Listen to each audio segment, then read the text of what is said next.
Thank you. You arrive at the airport. You check in. You make your way through security. Maybe you stop off and grab a sandwich, use the restroom.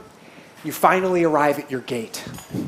While you were doing this, you were probably checking email on your phone. Maybe you're talking with some friends via text. Maybe you're thinking about work. At best, you were probably half paying attention as you wandered around this ridiculously large and complex place. Yet if you got from point A to B to C without getting lost, it's not an accident. It's because of a man named Jim Harding, or one of his colleagues. Jim Harding works in an unusual field called wayfinding. These are the people who design the signs and systems to help us navigate or find our way through complex environments like airports, hospitals, even cities. They figure out which typefaces to use, which ones are the most legible from a distance, what illustrations can be understood by the greatest number of people. They even angle aisles in certain ways. All these different things to usher us from one place to the next, often without us even realizing it. And that's the thing I want to focus on about Jim Harding's work. That when it's at its best, it goes by unnoticed. He simply wants you to get from one place to the next without even thinking about it. And this is really the opposite of how so many of us operate. For most of us, the better we do our work, the more recognition we receive. Yet for Jim Harding, perfection equals invisibility. He told me that for him, for his work to go unnoticed, it's a mark of honor and a source of deep satisfaction. And how strange that is, because we live in a culture today where attention seems to be valued above everything else. You know, where reality TV shows come and go, but they've never canceled one because there weren't enough contestants. And we all sort of seek our own little micro-celebrity, don't we? Where we're all spending so much time online, kind of secretly hoping for more and more likes on every post, hoping for ever more followers. We're told that to get ahead in business, you need to raise your profile or build a platform. The message seems to be that we're told that the more attention we receive for ourselves and for our work, the better off we're going to be. But what if this is a vast myth? What if, in order to become really successful and to be really fulfilled and satisfied, what if that can happen without gaining any attention at all? I traveled around the States, to Europe, and Asia, to meet with people like Jim Harding, invisibles, people who are really skilled at what they do, whose work is critical to whatever endeavor they're a part of, but yet who go largely unnoticed by the public.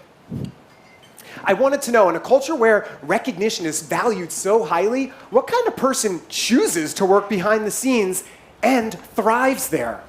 And I found, despite a really wide range of fields and industries that all of these people work in, that they share certain traits, the most important of which is that they have a real ambivalence toward recognition. They simply don't seek attention the way it seems so many of us do. And yet, amazingly, this attitude, by not seeking attention, is actually what brought them their success.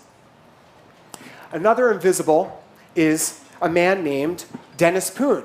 He is a structural engineer on many of the world's tallest skyscrapers. He is on the board of directors of a global engineering firm. These buildings cost billions of dollars to create. The safety and soundness of these buildings rests on his calculations. Now, the Frank Lloyd Wrights and the Frank Garys of the world are going to get all the recognition, but without Dennis Poon and his colleagues, their buildings wouldn't stand. And Dennis Poon, in his role, with all that enormous responsibility, the vast teams of workers underneath his charge, he is a leader. And yet Dennis Poon, whenever I asked him a question about himself, invariably answered we instead of I. And I found this collaborative mindset that he had common among all the invisibles that I met with. And again, this attitude brought this guy to the very top of his field by not trying to be this big person out front, but by seeing himself as part of something larger. I first met Peter Stumpf when he was buried under the lid of a Steinway concert grand piano, like a mechanic under the hood of a Rolls Royce. Peter Stumpf is a renowned piano technician. and he works for a renowned symphony orchestra. Except he's not like the guy who comes to your house and just tunes your piano at home. Peter Stumpf spends days and days working meticulously behind the scenes, changing not just the tuning on the pianos, but adjusting the weight and the height of the keys, how the felt hits the strings. All these little meticulous details that he works on that oftentimes the musicians, the conductor, and the crowd don't even know. All they know is everything sounds great. And for Peter Stumpf, that's all that matters. He told me, my name is never in the brochure, and I'm fine with that. Because when I'm sitting in the audience and I hear Emanuel Ax, a famous pianist, performing, I feel as though I'm having a duet.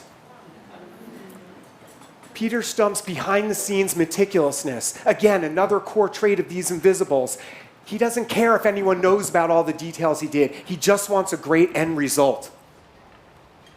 We're told that we need to promote ourselves, and we do sometimes in different circumstances. But what the invisibles show us is that by embodying certain traits, and that by valuing yourself as part of something larger, that they are both the antithesis and the antidote to our age of relentless self-promotion.